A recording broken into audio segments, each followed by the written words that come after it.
Hey there, JSK here. So I had to fire my producer yesterday because he put out a segment of the show where I had a massive piece of white schmutz in the corner of my mouth. That's like the equivalent of walking around with toilet paper on your shoe, people. Not acceptable. Anyway, we're hopefully all clear today, and it's a good thing because have we got a show for you? Let's get started, shall we?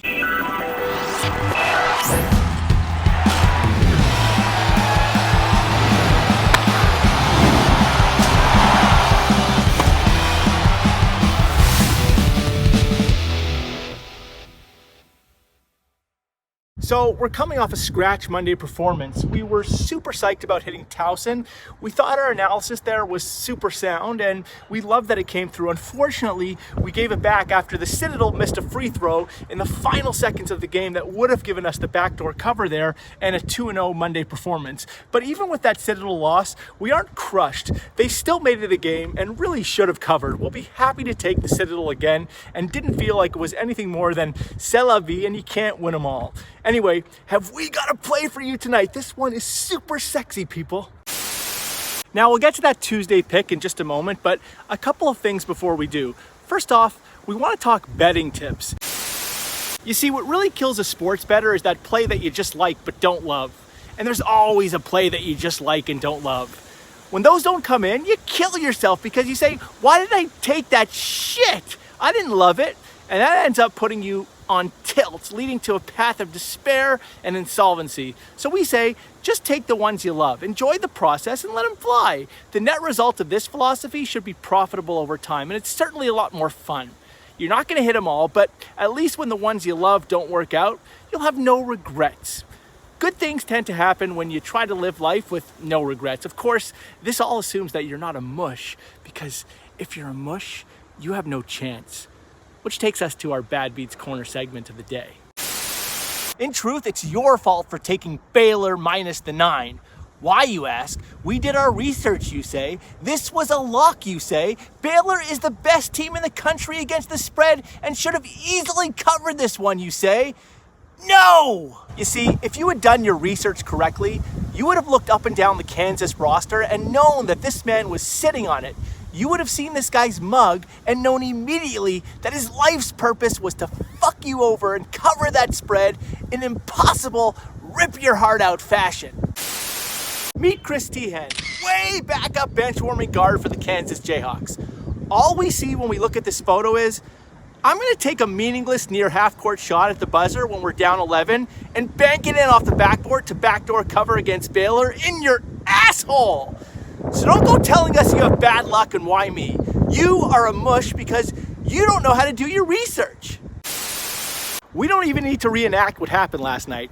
Here are two real-life mushes to take in. In this first clip, pay attention to the bottom right of your screen as the shot goes down and tell me this fucking guy didn't have Baylor minus the 9. A poor night. He bounces back with 30. Loser! And if we're talking Bad Beats Corners and mushes, how can we not include this epic reaction from the mush himself, Marty Mush, over at Barstool Sports? Check it out.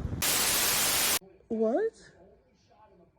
Baylor minus 9? I didn't even record it. They were dribbling out. I thought it was didn't have enough time to even do what they did. Review it, maybe? Why does this happen to good people? It's not fair. It's just honestly not fair. How? Loser!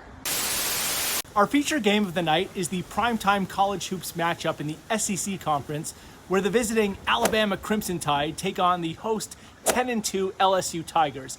We love taking Alabama as a 1-point dog in this one, despite the fact that they are on the road and have more losses on their record than LSU. We think these headline edges to LSU actually make Alabama more attractively priced as a dog. Here's why. 1, against the spread. If we look at the against the spread performance, it's Alabama that easily comes out on top. Alabama is 9-4 against the spread and has been on a smoking hot roll of late, taking 7 of the past 7 against the spread, winning by an average margin relative to the spread of plus 14 points. Meanwhile, LSU has gone just 3-4 against the spread over the past 7 matchups, dropping its most recent matchup against the spread at home against South Carolina. 2, common opponents. The two sides share 3 common opponents in Arkansas, Florida, and Ole Miss. And when we break down the numbers here, Alabama has performed much better overall against the 3 common opponents. 3, on the road versus at home. If we look at how Alabama has performed on the road this year relative to how LSU has performed at home, again, it's Alabama that gets the edge in this area, and decidedly in that.